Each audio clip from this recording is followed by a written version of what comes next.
بسم اللہ الرحمن الرحیم۔ معزز ناظرین، یہ آتش گل چینل کے ذریعے ہم ایسی کتابوں کے حوالے سے بات کرتے ہیں جن تک عوام الناس کی پہنچ نہیں ہے، لیکن جو دنیا بھر میں مقبول ہیں۔ پاکستان میں چونکہ بک ریڈنگ بہت کم ہے، اس حوالے سے ان کو یہ پتہ نہیں چلتا ہے، یہ معلوم نہیں ہوتا ہے کہ بیرون دنیا میں جو کتابیں شائع ہو رہی ہیں اس میں کس طرح سے حقائق کو بیان کیا جا رہا ہے۔ تو آج ہم بات کریں گے پاکستان کے سابق وزیر اعظم جناب عمران خان کے حوالے سے، اور ان کی ایک کتاب جو 2011 میں شائع ہوئی ہے اس کے حوالے سے بھی بات کریں گے۔ لیکن چونکہ اس وقت پاکستان ایک قسم کے پولیٹیکل ٹرمائل میں ہے، سیاسی طور پہ بہت ہی زیادہ الجھنیں پیدا ہوئی ہیں، اور ایک ایسے وقت جب کہ جناب عمران خان کو پاکستان کی تقریباً 75% عوام کی حمایت حاصل تھی، انہیں ہارس ریزنگ کے ذریعے کچھ پارلیمنٹیرین کے ضمیر خرید کے ان کی حکومت کو گرا دیا گیا۔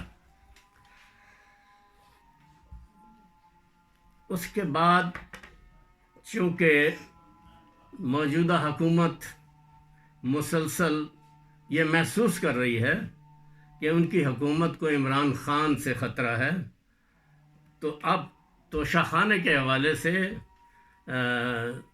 جو الیکشن کمیشن ہے اس نے آئین کے آرٹیکل 63(1) کے تحت انہیں اسمبلی کی نشست سے نااہل قرار دے دیا ہے۔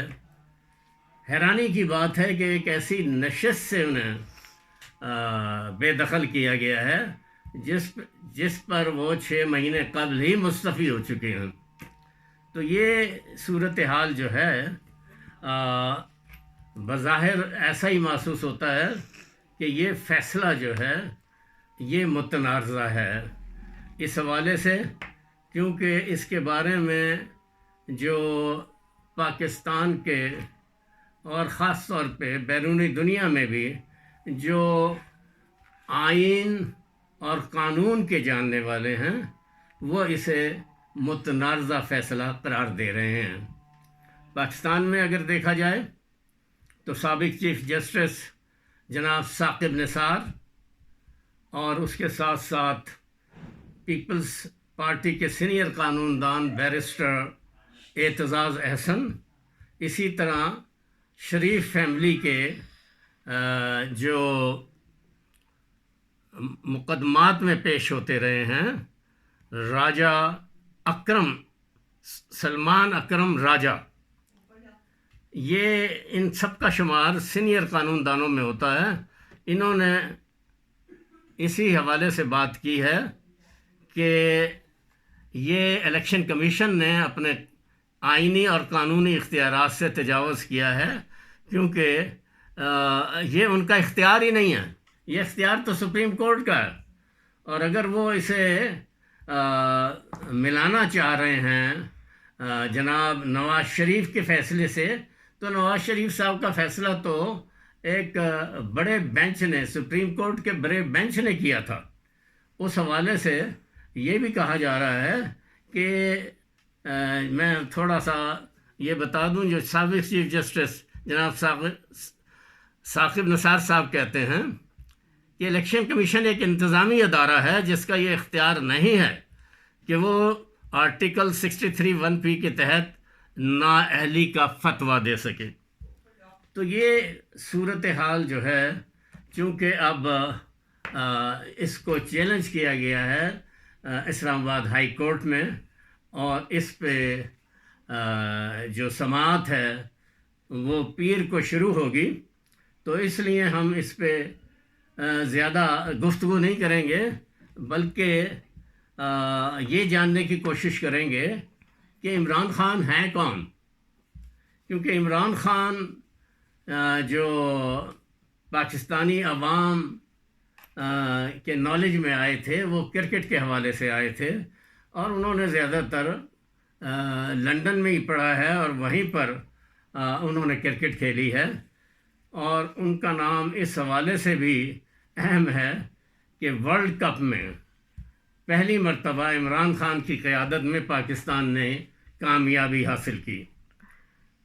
لیکن اس کامیابی کے بعد انہوں نے اس کامیابی کو پاکستان میں کینسر ہاسپٹل بنانے کے حوالے سے اس پہ کام کرنا شروع کیا، اور بالآخر لاہور میں ایک بہت نامور شوکت خانم کینسر ہاسپٹل جو اپنی والدہ کے نام سے انہوں نے شروع کیا ہے، تو اس حوالے سے پاکستان میں ان کی جان پہچان ہوئی.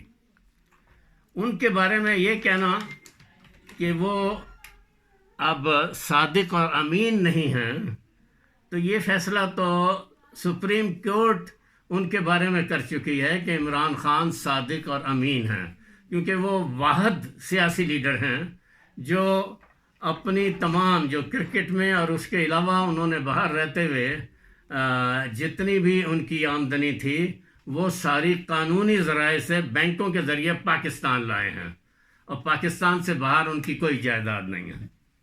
تو یہ ایک ایسے شخص کے بارے میں جو اس وقت پاکستان کے نوجوانوں کی دھڑکن ہے، پاکستان کے بزرگ شہریوں کی دھڑکن ہے، خواتین کی تعلیم یافتہ طبقے کی دھڑکن ہے، اس کے حوالے سے ایک متنازع فیصلے کے ذریعے ان کو ہٹایا جانا یہ کوئی اچھی روایت نہیں ہے.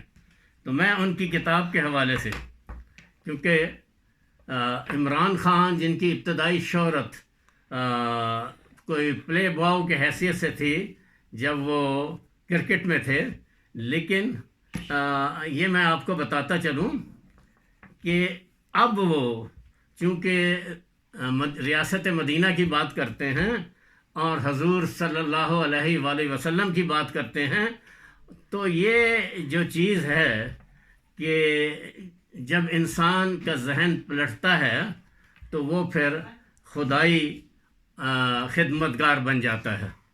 میں اس میں ایک مثال دوں گا آپ کو کہ ہمارے دوسرے خلیفہ حضرت عمر رضی اللہ تعالیٰ عنہ، وہ جب اپنی بہن کے گھر پہنچے تو وہاں انہوں نے قرآن کی تلاوت کرتے ہوئے انہیں دیکھا، تو انہوں نے ان پہ تشدد کیا کہ یہ آپ نے کس، تو ان کی بہن نے روتے ہوئے نے بتایا کہ یہ تو ایک ہمارے نئے نبی آئے ہیں حضرت محمد صلی اللہ علیہ وسلم، یہ تو ان کی تعلیمات ہیں.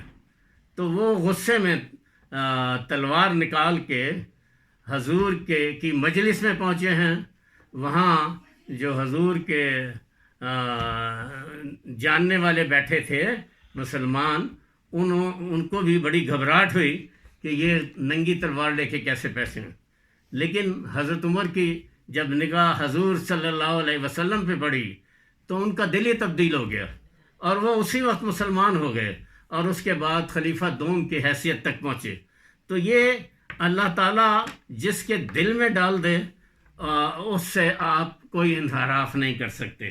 میں ان کی کتاب جو 2011 میں آئی ہے اس کے حوالے سے 3 اقتباس کروں گا، پڑھوں گا، جس میں سب سے پہلا جو ہے وہ profit piece be upon him ان کے حوالے سے کہتے ہیں، جو ان کا آخری خطبہ تھا اس حوالے سے وہ بات کرتے ہیں. All of you come from Adam, and Adam is of dust. Indeed, the Arab is not superior to the non-Arab, and the non-Arab is not superior to the Arab, nor is the fair-skinned superior to the dark-skinned, nor the dark-skinned superior to the fair-skinned. Superiority comes from piety, and the noblest among you is the most pious. Know that all Muslims are brother to one another.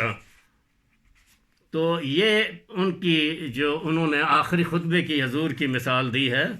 اس کے بعد وہ قائد اعظم کے حوالے سے بات کرتے ہیں. اس میں وہ کہتے ہیں کہ Jinnah speech to the countries economist at the State Bank on 1st July 1948 underlined the fact that Islamic principles today are as applicable to life as they were 1300 years ago. He said, Islam and its idealism have taught democracy.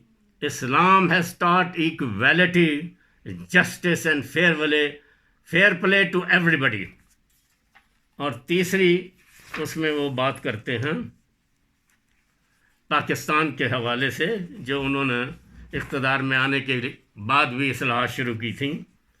Our economy is filled with injustices too. First, our ruling elite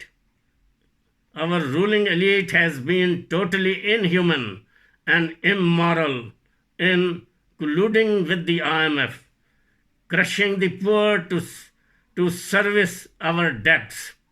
In each budget, the voiceless majority is burdened with indirect taxes, which hit the people disproportionately. Of course, it would be far too much to ask the rich to pay direct taxes. Instead, we penalize the poor. اب یہ آپ محسوس کر سکتے ہیں جو وہ بات کر رہے ہیں کہ جب سے موجودہ حکومت آئی ہے ایون بجلی کے بلوں میں انہوں نے اتنا اضافہ کر دیا ہے کہ غریب لوگ سوچنے پہ مجبور ہو گئے ہیں کہ وہ بجلی کے بل دیں، مکان کا کرایہ دیں یا اپنے گھر والوں کے لیے 2 وقت کا کھانا فراہم کریں. تو یہ ہم آج اسی پہ ختم کریں گے، اور منڈے کو جب یہ کیس جو ہے اسلام آباد ہائی کورٹ میں اس کی سماعت ہو جائے گی، اس کے بعد ہم اس کو دوسرے پارٹ میں بات کریں گے. بہت شکریہ.